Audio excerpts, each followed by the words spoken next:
experiencing toxic water in the U.S. because they diverted the clean water to make sure auto parts didn't corrode in a factory.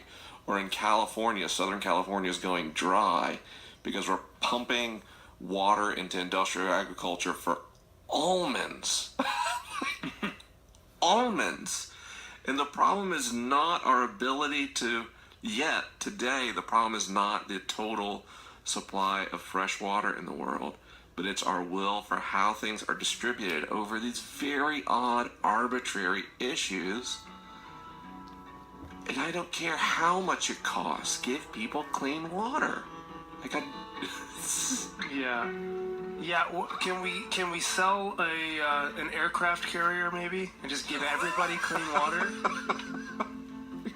just one aircraft carrier. So Poverty is a relic. It has no place in modern society.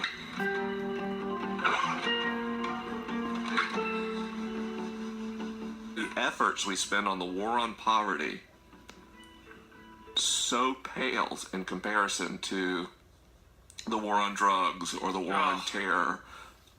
It's, in terms of a priority, a societal priority, it doesn't register. If there were 100 charity waters, someone was saying that must be solved. Like, we spend that kind of money on stupid stuff already.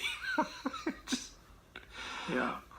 Oh, see, this is a problem. I'm in a real risk of getting deeply political right now. That's okay. This is where political. To me, this is some of the most important political conversation, because this is when you're talking about huge systems. That's how this stuff keeps existing. There's a lot of people that would love to help, and there are millions of people that are giving. How can we give money and help this? And hopefully, even through this podcast, we're going to raise a significant amount of money. But a lot of the huge changes need to happen at a political level, on a policy level, to really change the system for the world. You know what I mean? So go political. That's all I'm saying. Go. What are we spending money on that's more important than people's access to food and water? What is one thing 19 in aircraft the entire federal budget, in the entire private industry? What is more important than securing human access to food and water? Like, let's forget shelter for a second, because that's another one that's dumb to me that we should be able to fix. But food and water, like, we can afford to put millimeter wave scanners in every airport in the country. Yeah. We can have a debate about whether we're going to erect a wall or use drones to patrol the border. But food and water, like, well, that's impossible. But in the scale of the problem and the amount of economic resources it takes to solve it, we solve bigger problems all the time. We spend the money all the time. So this New York Times article says that bringing water and sanitation to everyone in the world would only cost about $10 billion a year, which is a tenth of what Europe spends on alcoholic drinks every year. About the same as what Europe spends on ice cream. Yet alone, we have, a $580 billion a year defense budget. What would solving water do to the war on terrorism? What would it do to people seeing the America as the bully versus the, if you just took a little chunk of the $580 billion, said, hey, we're going to give everybody clean water and sanitation in the whole world. Hungry and thirsty people are extremists. Yeah. Of course they are.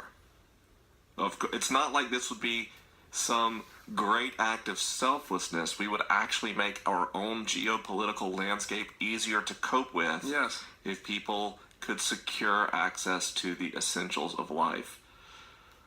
We don't need more firepower. 2015, I think, $3.7, $3.8 trillion federal budget total? There's so much money. We're spending so much money. It's so crazy. Like, how many times do we have to be able to blow up the world? We have enough nukes to blow up the world how many times over? We need more firepower. Oh, man, it's just evil. Like, freaking Stalin starved out millions of his people, had the ability to to not do that, and you call them this evil thing. But we have the ability to solve water and sanitation for millions of people, and we don't because we want more nukes and more aircraft carriers and more. I don't know how that's not just pure evil. Well, and you know, there are people who would listen who might say, well, but we got to take care of America first, right? But we're not. Like, there's this big fight over who's going to cover the costs of fixing the water problem in Flint, Michigan. And at the scale with which we spend money at a federal level, it's not an insurmountable issue. It doesn't directly affect the top 1%.